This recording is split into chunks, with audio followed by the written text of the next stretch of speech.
Now, the day's biggest news stories from a Vegas perspective. This is the Vegas Take with Sharp and Shapiro.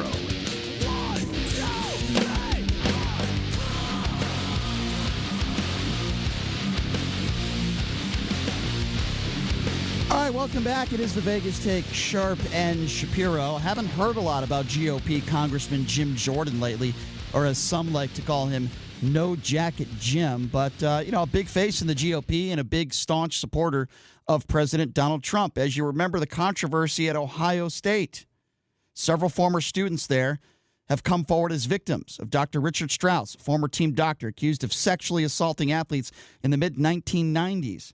The man we have with us on the line right now, his brother claiming that he was sexually assaulted there at Ohio State. This man was a captain on the wrestling team, and his locker was right next to Jim Jordan's. His name is Adam DiSabato, and he joins us right now on the line. Adam, thank you so much for joining us. How are you? Good. How are you guys? Doing good, Adam. If we can start from square one, tell me when you started attending Ohio State, and then give me the rundown. I just want to make it clear, you're not saying you were sexually abused or assaulted. It was your brother that was. Well, yes, I'm in the claim too for the suit. I'm in on a lawsuit as being one that was fondled by Dr. Strauss as well. And oh my goodness! Okay. There's other stuff that in the report that I brought to the attention of my coaches about the atmosphere we were put in as well in Larkins Hall, which was a open shower facility with the general public. So we were in a general area for showers where predators would come and watch us every day shower. Oh my God! Well, first of all, let me just say this: I am so sorry for what happened to you and your brother and everyone else at that university. It's horrible, but I have to ask you about Jim Jordan because this is an important question. Yes. It's an important subject, Mr. DiSabato, and we appreciate you coming on. By the way, can you take me back to that first conversation you had with Jim Jordan when you brought up these allegations of sexual assault? Take me back to how that conversation went, please. Oh, we just, it was like a known fact about Dr. Strauss in the locker room. I mean, we complained about it openly, and as a captain, I went to him year after year about the environment we were put in, as well as, the lines at physical. We complained about how long Dr. Strauss's lines were compared to the other doctor's line. There were several instances I can think of where we openly complained, and it was daily conversation in the locker room about, how he was the first one in the shower, the last one out of the shower every day, which was odd. So when you're having these conversations with Jim Jordan and he's there and he's hearing all these things, what is his reaction when he's hearing these things? Because the normal person would immediately report this stuff. This is extremely alarming. In any situation, what was his reaction? What did he say? What did he do? He just kind of brushed it off and kind of said, well, if he ever did that to me, I'd snap his neck like a piece of balsa wood. And he kind of laughed it off. And that was his kind of retort to what we would say to him. And we'd just kind of be like, what? I mean, I don't know how you react to that. So It was just kind of like you took it as a grain of salt and moved on. I don't know. I'm an 18-year-old kid at the time, Mm-hmm. Sure. And that sounds like a verbatim response by him. Why exactly did Jim Jordan have a locker next to you? Because, it was common for coaches to train and train for the Olympics. He was training for the Olympics at the time, so that was common for coaches to train with the athletes, and they would be, training with us, going to the sauna. I mean, all that stuff we did, that was common practice at all universities. So that it's not that was, and I coached in college as well, and I trained with my athletes as well. But under those circumstances, I'm sure you had quite a bit of communication, with Jim Jordan. How many times did you bring this to his attention? I mean, it was like I said, every year. I mean, once a year I was captain. We were supposed to move out of the facilities, and we'd bring up, why is Doc showering? Why is he the first one in? Why is he left? Yeah. Why is the line so long every year at physicals? And then at one point, one of the doctors took some guys out of the line to his line because his was quicker. Mm-hmm. And Doc came out and was mad about it. And we were laughing. I mean, it was like an open joke. People were laughing like Doc's pissed because this guy is taking his guy. You know what I mean? Right, of course. Let me ask you this question, Adam. And by the way, if you're just joining us, Adam DiSabato on the line, former Ohio State wrestler. He was actually the captain of that team. Locker right next to Jim Jordan says he was sexually abused. His brother in this suit as well. So, Adam, let me ask you this question. I believe you. Let me be very clear on this. I believe you 100%. I believe your brother, and I believe all the other victims. And I also believe Jim Jordan is a coward, and he should go to jail for this. I truly believe that. With that being said, as you know, in this political spectrum that we are living in now, there are a lot of people on the right, including the president, by the way, and a lot of others that are saying this is a lie, it's made up, it's a political ploy to try to go after Jim Jordan. What would you say to them? Well, I mean, I have phone records that I'm getting subpoenaed now, and other things that I have that are proof. And I'm not the only one that he contacted. There's other teammates of mine that he had contacted. And really, so you're talking about Jim Jordan. So you're saying yes, recently? I mean, How long ago did Jim Jordan contact you and call you? He called me, the day after the story broke. So this was what, a year ago, or how? A couple 2 years. Okay, It was July 4th of 2018. I was in Las Vegas actually. Wow. And the story had broke when I was in flight to Vegas, and then that night, it broke, and then the next morning I'm at breakfast. I'm there helping the UFC heavyweight champ get ready for a title fight against Daniel Cormier. I get a call at 8 in breakfast, and it's Jim Jordan.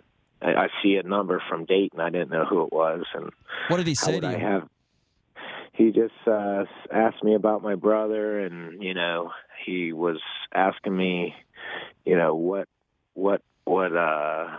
what he was doing. I said, I don't know what he's doing. I hadn't talked to my brother in, a while, and I said, I don't know what his motive. I had no idea. I just said, he kept trying to convince me to go against my brother and asked me if I would do that, and I kept of blowing him off. And then at one point he was crying to me about it, and I'm kind of talking to him about the whole Strauss situation, and then I basically said, look, Jimmy, let me talk to my brothers and sisters or brothers and see what they say. This is unbelievable. So I just want to review. Kind of blew him off. I want to review. He wanted me to come out with a statement. Oh my God! Saying my brother was wrong about. So the day. So the day. I just want to make sure this is clear to our listeners, Adam, because this is unbelievable. You're saying the day after this story breaks and it goes public, you're telling me that Jim Jordan gives you a call asking you to testify against your brother.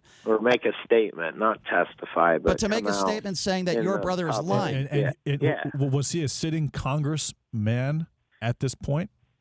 Yeah, he was up for Speaker of the House at the time. That's why he was calling me. So let me ask you this then, because this remember he was up for Speaker at this point. Sure. So I remember that 100%. So this is really egregious. So let me ask you this. Jim Jordan is basically calling. That's why I was alarmed at the time about why he was calling me, and it was just like crazy. And let me ask you this. And then he kept calling me after that for a few days. Really? That does not surprise me. Let me ask you this. Jim Jordan left me voicemails, and then I had to have a former attorney call him and tell him to stop calling me, and one of my former teammates. And Adam, do you have all of these records still on your phone logs? I'm trying to get those. My attorney's trying to get those right now, but I have Jim Jordan's number. How would I have his cell number if he didn't call me? I haven't talked to the guy in years. So, Adam, let me ask you this. Jim Jordan, make no mistake about it, he's calling you a liar, he's calling your brother a liar, and he's basically calling every victim that was at the hands of this nut job, Dr. Richard Strauss, a liar. So when you see Jim Jordan over the last few years basically calling you out and calling your brother out, calling you guys a liar, what goes through your mind? I haven't seen Jim Jordan, by the way. Well, when you see him I'm just saying, when you hear about it, whether it's on television or the radio, and he has made comments in the past basically saying that it's false, that what you're saying is a lie, what goes through your head when you hear that? I just think that I would never do that to any of the kids I've ever coached. I'm a coach, and I would never allow that, and I would never abandon my team. I'm a captain. I'm a leader, and I could never go against what I know is fact and what I know happened. And, the Perkins report indicates that there were several administrators. There's a list of administrators that knew, as well as coaches, trainers, you name it, medical professionals at Ohio State that knew. So it's not just Jim Jordan, but it's the whole hypocrisy of Ohio State University as well. But it's all a cover-up by not only Jim Jordan, but by the Ohio State University as well. Adam, did I mishear you, or did you say that Jim Jordan was crying when he called you?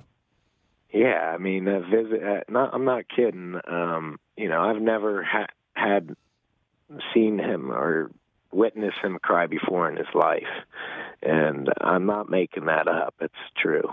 Wow. Why would I make something up like that? The guy was sobbing and to the me. question is, why would he be crying? Guilt. Because he thought he was, I don't know, he obviously thought his Speaker of the House was in jeopardy. There's Right. a lot of things going on at the time. I didn't know everything going on. I'm just out there getting ready for this fight.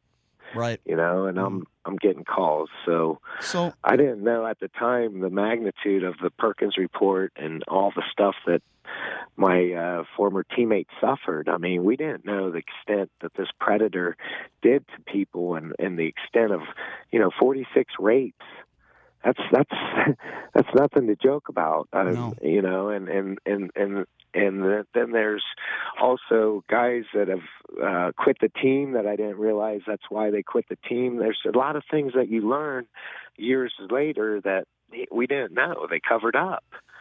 It sounds to me like Jerry Sandusky all over again. I mean, that's It's really worse. yeah. I mean, it's it's horrible. It's the worst case in U.S. history. So let me ask you. I believe it based on what you're telling me. It just sounds awful. Adam, let me ask you And this. Ohio State has failed to settle in mediation, and our attorneys now are asking the judge to go back to litigation. That's how arrogant Ohio State is. It's unbelievable. If you had a chance right now to sit down right next to Jim Jordan, I'm not saying you would, but if he was sitting right next to you right now, what would you say to Jim Jordan?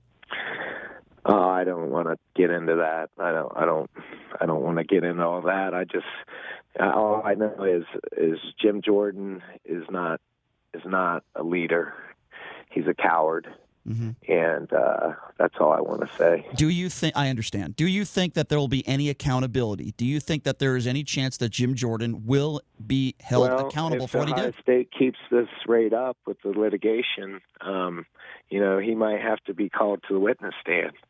And they don't want to settle for mediation. So, yeah, I'd love to see Jim Jordan get up and testify, and my head coach get up there and testify, and the people that have called me a liar testify under oath. I don't think there's anything. That's what Adam, I don't think there's anything worse than, number one, what you had to go through, what your brother had to endure, what all these other teammates had to endure, and then even worse, to be called a liar. I went to that state just to be clear, I went to the hearing on that state bill 249 because it is stalled because Jim Jordan's trying to block it. Oh. Okay? So in that hearing, they said that basically Ohio State trustees, before I got up and spoke, the trustees said that Ohio State Board of Trustees were quoted by this girl before I spoke saying that they wanted to settle, but Ohio State lawyers told them not to because they had the committee under control. What would that meaning they're going to kill the bill. Can you tell me what that? Can you got up and spoke. I wasn't even supposed to be scheduled to speak at that hearing. Understood, Adam. What would that bill do? Can you explain that bill a little bit? It would get rid of the statute of limitations that is preventing us from going after all these people. When was the last time you spoke to Jim Jordan? I know you mentioned a couple of years ago when this story went public, he called you numerous occasions. When was the last conversation you recall having with him? That was it. That on July 4th. And never heard from him again. Did he ever call your brother? He's called. He called me after that though, and left voicemails, and that's when I had people call him to stop calling me. Did you save any of those voicemails? No, I didn't, but other people had listened to them. Got you. All right, so moving forward here, how long do you think this litigation is going to go on for? How long do you think Ohio State is going to try to fight this in court? And do you think at the end of the day there will be some sort of settlement because they want this story to go away? How do you see this panning out, I guess, is what I'm trying to ask. You know what? I have no idea. It's been a roller coaster of, ups and downs with this whole thing. So I don't know if Ohio State's getting poor legal advice or what the case is, but, all this stuff is going to just keep getting worse and worse and worse. So I don't understand the logic there. And isn't it true, Adam, that there's not only victims that are part of this, but there is actually an unidentified wrestling referee in the lawsuit and many others that are a part of this as well that were witnesses. So can you talk a little bit about that? All kinds. There's 13 different sports that were affected. I mean, this is it's across the spectrum of the whole university. And, this guy, they let him run rampant. You know what I mean? Yeah. It was covered up. Can you explain to someone that has never been the victim of sexual assault how this has affected the life of you and your brother, throughout the years? Because I can't even imagine how difficult this is to have to relive all this stuff. How has this affected you personally and your brother? Well, I can't speak for my brother, but I just, living back this stuff and going through it, and then, people attacking me and calling me a liar and stuff I've had to put up with. I wouldn't want this on anybody, and I don't ask for this. Right. I'm just doing what I have to do to protect my teammates and my brothers. Let me be very clear on this. I have no doubt that you and your brother are telling the truth and all the other victims in this case. And I really hope that you guys, I don't know if the word justice is suitable because I don't think there'll ever be true justice here. We want accountability, right? Right, Adam? Yeah, I don't want this ever to happen again at Ohio State. I want them to put in place parameters to stop this, and I want victims to be helped. And this is a university I love, but I don't love the people involved with it. Yeah, no. There's people that make that university look bad. No question, Adam. We are on your side. I can't thank you enough for sharing your story. I know this is difficult for you to talk about, and we want accountability. Like I said, we are on your side. I appreciate your time, Adam. Thank you so much for coming on with us. And if there are any new developments in this case, hopefully positive for you and your family, we would love to have you on again to talk about that. Thank you so much, problem. Adam. We really appreciate it. Appreciate you. Thank you, Adam. And thanks a lot, Adam. Take care of yourself. That is Adam DiSabato. He is a former Ohio State wrestler, actually the former captain of the team who had his locker right next to Jim Jordan. He said on multiple occasions he told Jim Jordan and others at the university what was going on. Not only was his brother sexually assaulted, but he says he was sexually assaulted as well. He said Jim Jordan's reaction was kind of saying, well, if he ever did that to me, I would wring his neck, and he kind of laughed it off. And he also says that 2 years ago, when this story became public, what did Jim Jordan do? Jim Jordan called him. He called him, crying to him on the phone, pleading with him for his brother not to let this story get out there and to write a statement saying that it wasn't true. He also claims that he spoke to Jim Jordan and Jordan reached out to him several times after that. There are not just victims that are taking, that are speaking out about this, but also witnesses, referees, and others surrounding the university at that time. There is a plethora, it appears to me, of evidence to support that these young men were sexually molested. And it appears to me is that there is also evidence, just based on phone records alone, that Jim Jordan is guilty, and he is a coward. And this is the man that Republicans in the House call him a dear friend. They should be ashamed of themselves. Not only should this man not be involved in politics, this man should be thrown in jail. Again, Brian, assuming that what we were just told is 100% factual. I have no reason to believe it's that's not. Fine, but if that's the case, then it is not looking good for Jim Jordan. And basically the way that he responded was, hey, better you than me, kid. Right. That's basically what he said. That's exactly what he's saying. Basically, that's exactly what he's saying. Which is very troubling, But JD, and it's definitely not something, not becoming of a leader, especially someone in the position that Jim Jordan's in. And this family, this DiSabato family, Brian, they're one of the most successful state of Ohio wrestling families in history. Right. They have 15 state championships between them. They have several kids. These guys are not stopping. If this doesn't get taken care of, and I do think, assuming what he said is true, you're going to see a major settlement take place. Here's why, and a lot of apologies from Jim Jordan, but I don't think you'll see him on the stand. I guarantee you, Jim Jordan is never going to apologize because he's a scumbag. That's why. I'm talking about from the university. Yeah, Jim Jordan. Not because this is still a multi-billion-dollar university. Brian. Jim Jordan, Mr. Pro-Life. He's very adamant about that. But when it comes to kids getting sexually assaulted, he's a yellow coward. That's what he is. Put your jacket on, Jim, and get the hell out of Congress. He just didn't assume what Adam said is true. He did not step up to the plate and recognize it's not even stepping up to the plate. Yes, it is. No, it's not. Recognize something that a crazy grievance, an egregious act that is literally destroying young men's life. But he didn't step to the plate and say, "Hey, this is going on and this needs to stop." Well, here's where I disagree. He just brushed it aside, and like I said, he said, "Better better them than me." That is not the attitude and the thought process of a legitimate leader. Okay, well, period. First of all, let me just be clear on this. Here's where I disagree with you. You don't have to be a leader when you hear about sexual assault to report it. You don't have to be stepping up to the plate, so to speak, for lack of a better term, when you hear that kids are being sexually molested and you do nothing about it, okay? That makes you an accessory to the crime as far as I am concerned. You have to report that. That is the law. There are laws in this country. When you have evidence that somebody is sexually assaulting children, you have a due diligence and duty to report it. And that is why what went down in Penn State went down. And I'm going to tell you something. This is a Harvey Weinstein, Bill Cosby effect. And here's what I mean by that. You have a ton of victims that are coming forward. A ton. This isn't one or two. Well, especially now that they're getting a lot of press. A ton of victims. They're getting a lot of media attention behind them. Ohio State has a lot of money to pay out to these families. And a lot of these guys, I mean, if you were sexually molested as a high school wrestler, as a college wrestler by a doctor, first of all, your career after you're a college wrestler, unless you're an Olympian, you're not making a ton of money. You're training every single day. I think that these guys, I'm sure their earning power and just their overall sense of well-being has been deeply affected by this. Yeah. And so they do want that big payout that I believe that they deserve, and I think they're going to get it. Make no mistake about it. This is another guy that is supposed to be serving you and me in Congress, and he is nothing short of an evil coward.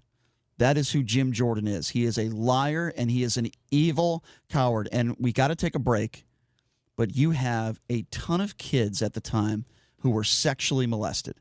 I have no doubt that every single one of them are telling the truth. Jim Jordan, another congressman, another politician, and somebody who preaches the Bible, somebody who preaches pro-life. One thing he didn't preach when he was at Ohio State was kids getting sexually molested and assaulted. I guess he didn't care too much about that, did he? But he does care about supporting the President of the United States. That seems to be more important to him on his priority list than doing the right thing when kids are sexually molested. Jim Jordan, you are a disgrace. I hope they lock you up behind bars for the rest of your life and you never get out, my friend, because you are a piece of garbage. We're going to take a quick break, and when we come back, another mass shooting. This time it happens in Milwaukee. A disgruntled worker will explain what happened. Coming up next, you are listening to The Vegas Take.